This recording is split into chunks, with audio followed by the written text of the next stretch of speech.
Hello everyone, welcome back to the Darts World channel.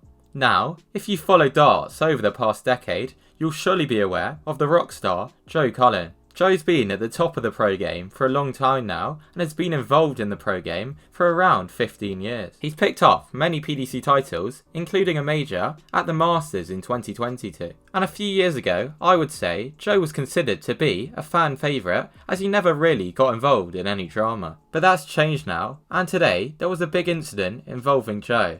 That's what we're going to take a look at in today's video, so make sure to stay tuned. To put this into perspective, we need to go back to April of this year, when in an interview with Phil Bars of Online Darts, Joe said the following: "We're overseas more than we're in the UK. It's fine saying half of the tour are from overseas, but they know what they're signing up to. I think the majority of them should be in the UK." These comments got a lot of hate from fans, who pointed out that only 6 of the 30 Players Championships are in Germany, and only half of the 14 European events, which is surely fair for a market that brings lots of money into darts.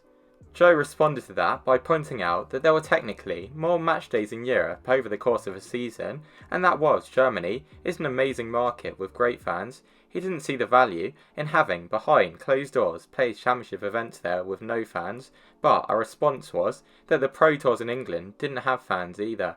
Joe then made another strange response to a tweet that said that international players were disadvantaged due to the majority of events being in Britain, by saying that they know what they're signing up for, and that if he joined the Australian tour, he couldn't complain if the events were down under. That's a weird response, as the PDC doesn't really brand itself as a British tour.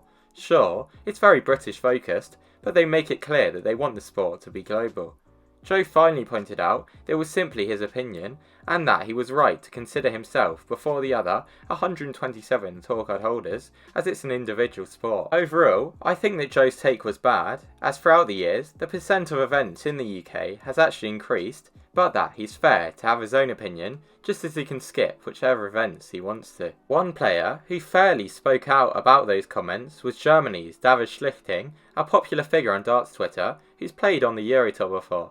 David explicitly said that Joe was fair to have his own opinion, but that it was an odd topic to start talking about when you're from a place where about 80% of the Pro, Challenge and Development Tour events are held. Cullen appeared in his 100th Euro Tour event at the 2024 Hungarian Darts Trophy, where he was beaten in a sudden death decider by Peter Wright, and David responded to the tweet saying that Joe's Euro Tour appearance record was impressive considering he loathes having to leave Lancashire. Joe responded to that, saying the following: "David, what is your problem with me? If you actually play top level darts, you know exactly what I was referring to. But you don't. You sit at home praying I lose, wishing you were in my shoes.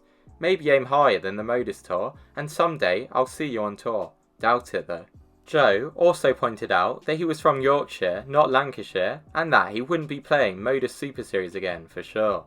That was a reference to Joe's partnership with Modus Sports, who are obviously involved with the management of the Super Series. David then said that he was just making fun and that he cheered him on before, to which Joe responded by swearing and saying, "I've seen many tweets bad-mouthing me, constant in fact. You don't actually know me, nor are you relevant at all.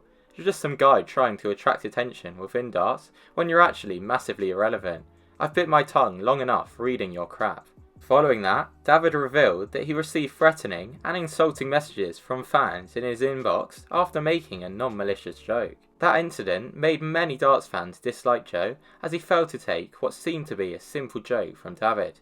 He still hasn't even deleted those tweets to this day. Now let's fast forward to the current event, the 2025 World Championships, where, for his first game, Joe was drawn to play the winner of Wessel Nyman versus Cameron Carolison. This immediately picked up attention, as Nyman has arguably been the breakout player of the season, and many felt that Cullen was one of the seeds that the non-seeded players would have wanted to draw, as he's been in poor form.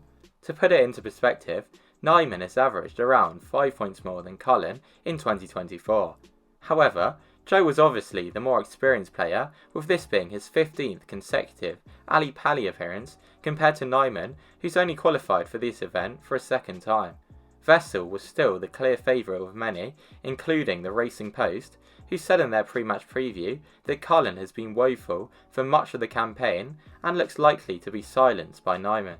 And the bookies agreed with many media outlets and fans, giving Vessel an average price of 1.29 compared to 3.6 for Cullen, with their even odds as high as 4 to 1 for the much more experienced player. Now, spoiler alert if you haven't seen their game yet, but it was Cullen who managed to come out on top fairly comfortably, winning in straight sets with an average of 98, very similar to Vessel's, but Joe just had better timing and was more clinical.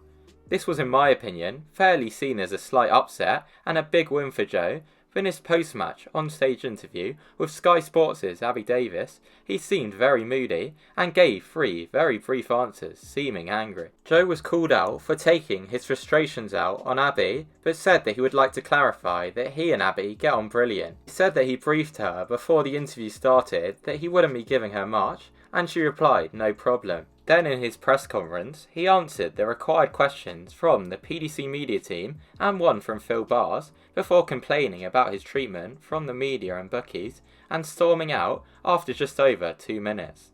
To put that into perspective, many of the player interviews last at least 10 minutes, with the most popular players often being there for as long as 20. Joe gave some more in-depth answers about his feelings in an interview with TalkSport's Ian Danter. I think all the stuff beforehand, you know, that he's favourite and whatever else, I think it's the best thing that could have happened to me personally, because he's not as good a player as I am, and he was, I think some bookies had him 2 to 5, horrific.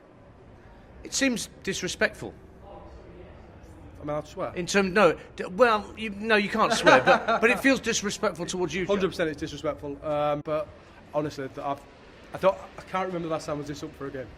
Other than that tweet about warning Abby, Joe hasn't said anything else apart from Merry Christmas everyone with a gif of Neil Warnock. So, what do I think? Obviously Joe's a great professional and has won many PDC titles and has been at Ali Pali for so many years in a row that he probably deserved more respect than he got.